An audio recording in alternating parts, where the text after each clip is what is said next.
Halo guys, di video kali ini kita akan berbagi resep dan tutorial bagaimana cara membuat roti tanpa mixer, tanpa oven.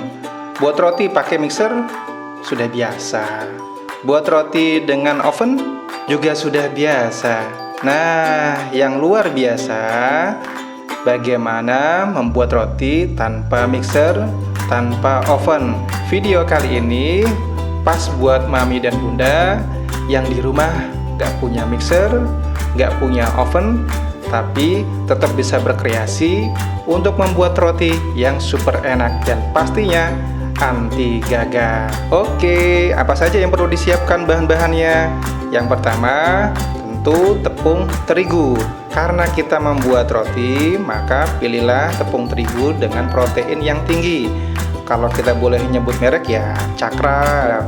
Dan siapkan juga 55 gram gula pasirnya, 8 gram susu bubuk, masukkan ke bowl yang tadi, 3 gram ragi, jangan lupa mami bunda, dan yang terakhir 1 gram bread improver. Lalu bahan kering ini mami bunda aduk-aduk sampai rata.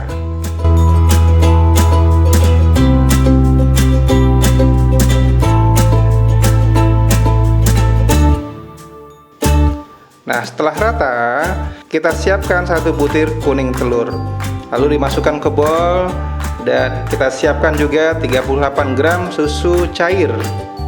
Ingat mami bunda 38 gram, satuannya menggunakan gram ya, karena agar presisi semuanya. Lalu aduk hingga rata, hingga tercampur, hingga semua menyatu. Dan setelah tercampur, bahan cairnya kita masukkan mami bunda. Apa saja bahan cairnya? Ada 50 gram air putih, tentu air putihnya yang dingin ya mami bunda. Kemudian 50 gram es batu. Kenapa pakai es batu? Ini fungsinya untuk memperlambat proses fermentasi atau pengembangan ketika kita sedang proses pengadukan. Karena ketika proses menguleni atau pengadukan itu butuh waktu yang cukup lumayan. Nah, agar tidak mengembang pada saat proses menguleni, maka kita gunakan es batu untuk memperlambat proses pengembangan dari adonan itu. Dan jangan lupa mami bunda masukkan menteganya. Aduk lagi sampai rata. Dan kita siapkan garamnya sebanyak 4 gram garam. Dan aduk-aduk sampai rata. Nah, mami bunda, untuk mempermudah proses pengulenan, mami bunda bisa gunakan tangan. Yang penting tangannya bersih, tangannya steril, agar memudahkan proses pengadukan. Lalu kita uleni lagi agar sampai kalis, sampai adonan lemas dan mudah dibentuk. Oke mami bunda, setelah adonan sudah kalis, mami bunda boleh mengistirahatkan adonannya. Jangan lupa ditutup dengan serbet atau plastik wrapping. Biarkan hingga kurang lebih 10 menit atau 15 menit. Oke, setelah 10 menit berlalu, mami bunda boleh mengeluarkan adonan dari bowl. Dan jangan lupa kempiskan dan buang udara dalam adonan, dan kemudian mami bunda boleh menimbangnya. Nah, di sini saya menggunakan berat 50 gram. Nanti tentu ini disesuaikan dengan pan atau teflon yang mami bunda miliki di rumah ya. Setelah ditimbang, mami bunda boleh rounding adonan atau membulatkan adonan. Dan setelah ini mami bunda istirahatkan lagi adonannya. Kurang lebih mungkin ya 10 menit cukup lah.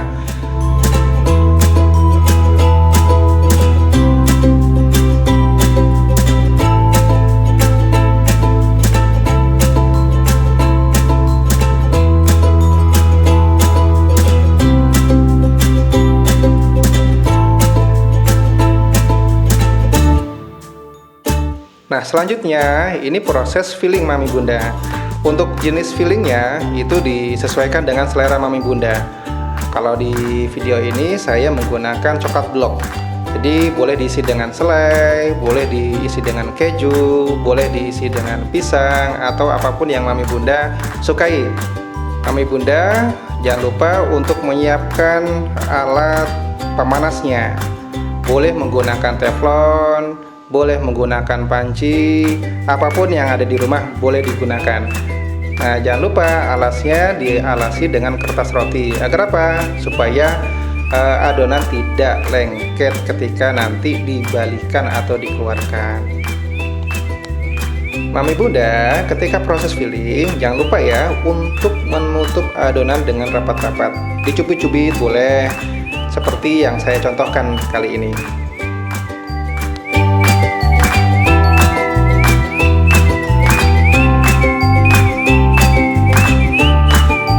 Isian fillingnya jangan pelit-pelit ya Bun, ini saya minimalis sekali nih isinya.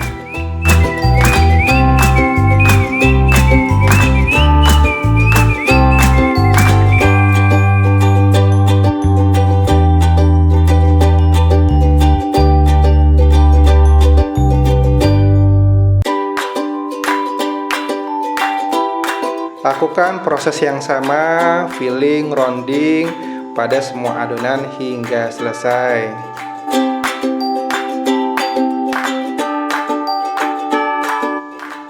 Banyaknya adonan dalam satu pan atau dalam satu panci atau teflon itu disesuaikan dengan ukuran dari teflon Mami Bunda di rumah ya.